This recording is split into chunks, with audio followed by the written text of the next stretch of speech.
Hi, Booktube. Say hi, Boomer. Oh, guess who got groomed today? Professionally groomed. Yes, we still have to grow out his little Prussian beard, but Boomer is looking his most dapper, his most handsome. I just had to show him to all of you guys. He is so pretty. Oh, I wish I could show you how beautiful his legs are. She did such a wonderful job. Can you? Oh, you are such a sweetie. Sorry, guys, this is just a Boomer moment because, oh, look at this guy. Say hello to your fans.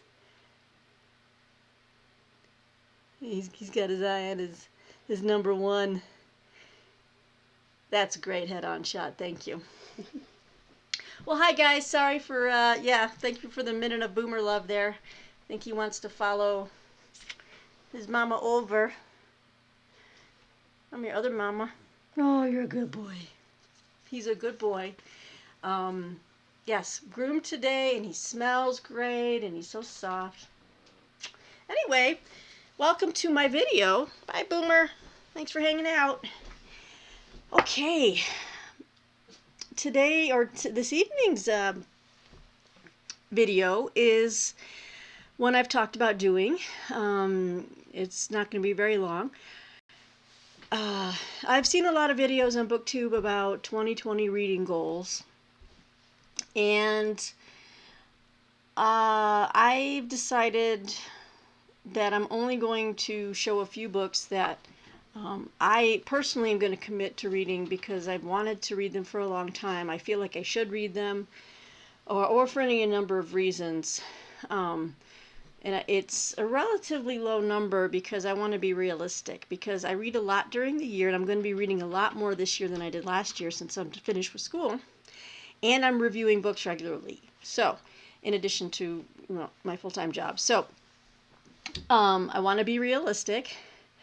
Plus I'm judging the the BookTube prize for nonfiction this year.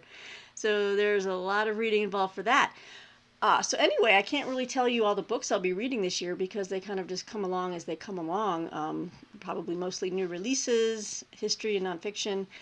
But I am committing to reading serious fiction, literary fiction, classics this year as well, because that's just something I've been wanting to do for a while, is to get back into that. If my regular viewers will have heard me say this before, but just in case if anyone's new here, those are my goals here at the History Shelf. I will continue to focus heavily on history, nonfiction, but I will tell you about the fiction that I'm reading, and that'll be part of it. That's part of the reader's life. Okay, so let me see here.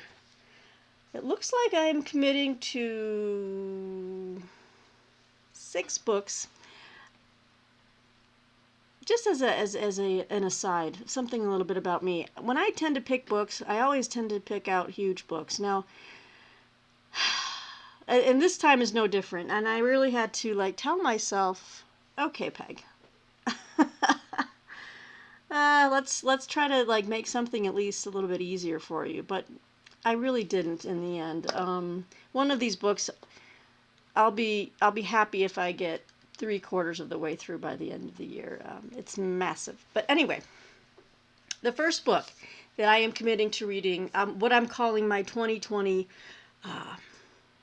core books. And I have to thank Leaf by Leaf, another great channel, another great booktuber out there, Chris at Leaf by Leaf. I watched his video for his 2020 reading goals, and he had a stack of books, and he's like, these are the ones I am committing to. And I thought, that's a great idea. And so I just kind of adopted that. And, it doesn't preclude me from reading other books. It's just these are the ones that I really want to finish. So the first one is, and I'm embarrassed to say I've never read this book.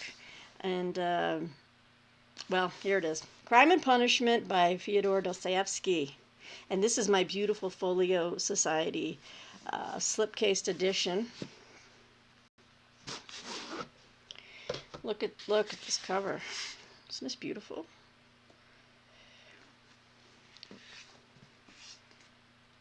yeah, it's just lovely. This is going to be a joy, just a physical joy to read.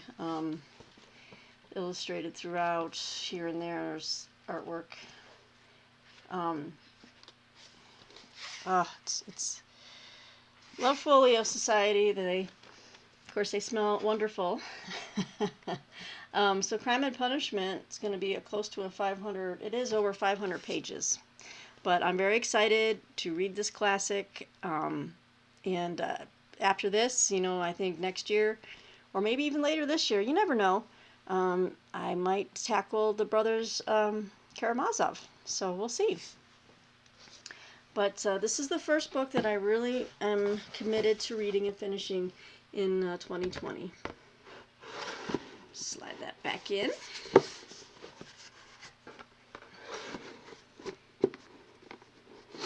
Thank you. Okay. I've got a tiny desk here. I'm trying to fit all this stuff once I've shown you. So the next one is also one of my Folio Society books. And I have picked the book up and put it back down again. Pick the book up, put it back down again for the last year and a half. And it needs to be on my bedside reading table. It is the first volume in an 8-volume Folio Society set. And I took it out of the slipcase because the slipcase holds 4 volumes. So I just brought this downstairs. Being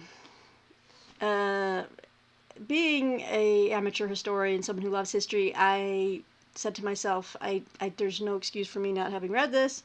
And I'm not reading an abridged version. This is the full work.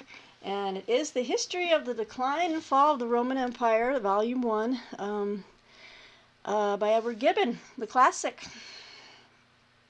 I'm going to start tackling the history of the decline and fall of the Roman Empire. The first book is called The Turn of the Tide. And as you can see, at least in this one, it makes it more manageable, the length. See, I even had a bookmark started in here.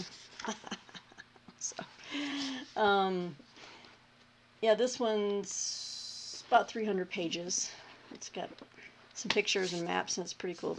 It's a very beautiful Folio Society volume. So I've got 2 Folio Societies. So we've got classics, represented literary classics. We have the history. And then I had mentioned in one of my videos that the other category, one biography I'm absolutely committing to this year, was a new release from last year. I think it was last year. And wanted to read it, and I just kept getting sidetracked. But this is the year. This is the year for Frederick Douglass, Prophet of Freedom by David Blight. So one of the New York Times' 10 best books of the year, and this is my copy. I got it relatively quick as soon as it came out, but I just didn't get a chance to read it. And this one it's 800 pages, so this will be one of my chunksters for charity. This will go along with the Margaret Thatcher bio that I'm reading. Boo. Boo. Dang it! I can't even say the name. Maybe some of you didn't hear that off camera, but Boo. there you go.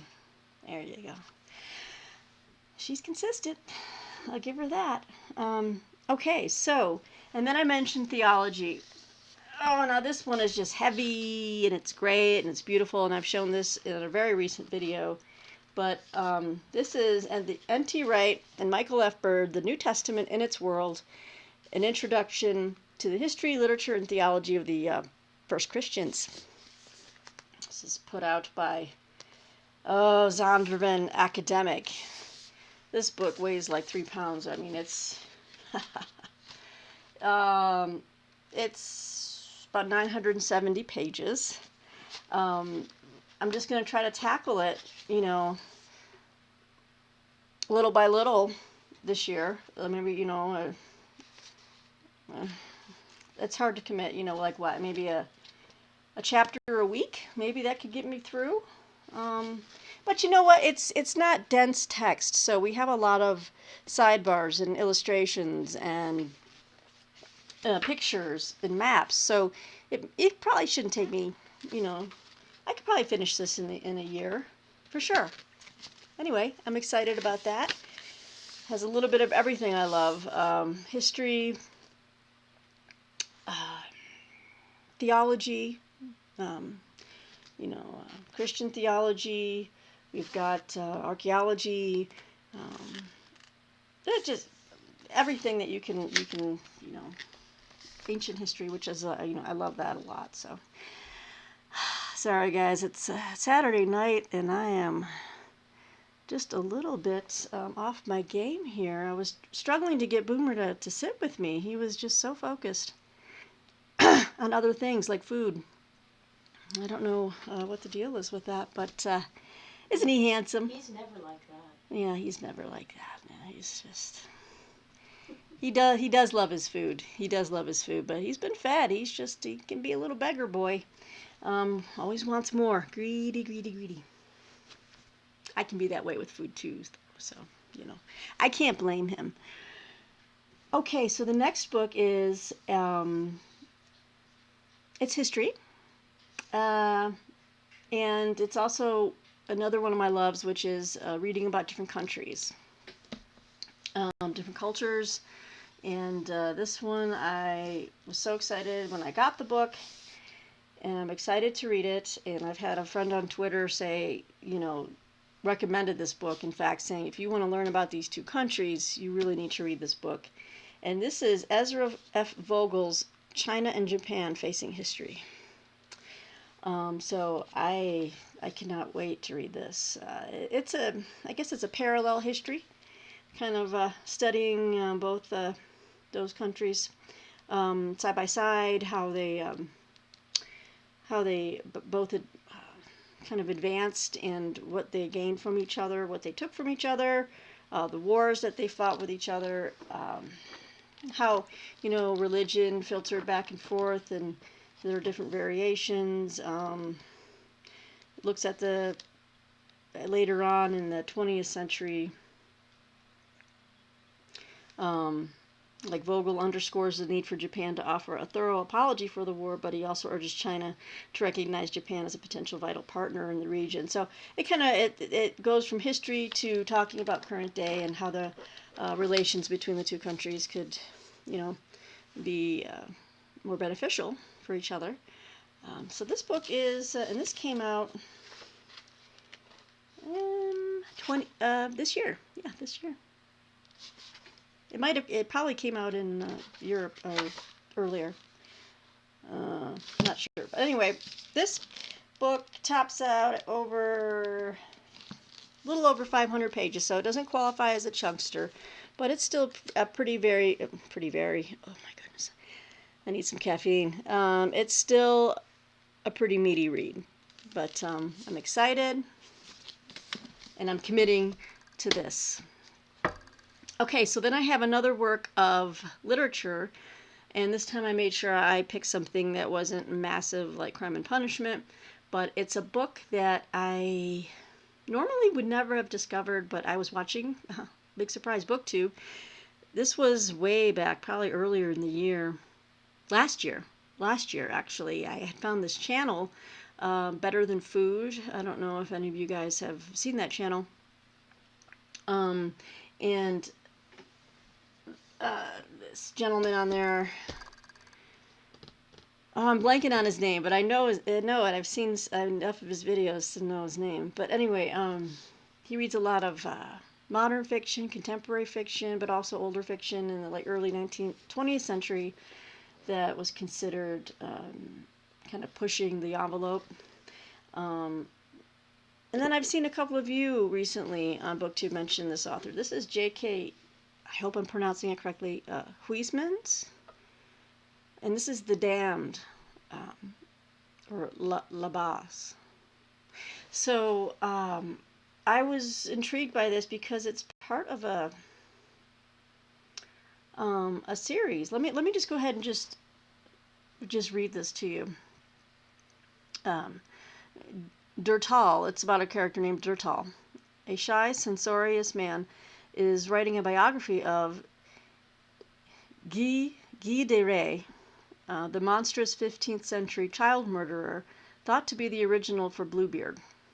Bored and disgusted by the vulgarity of everyday life, Durtal seeks spiritual solace by immersing himself in another age.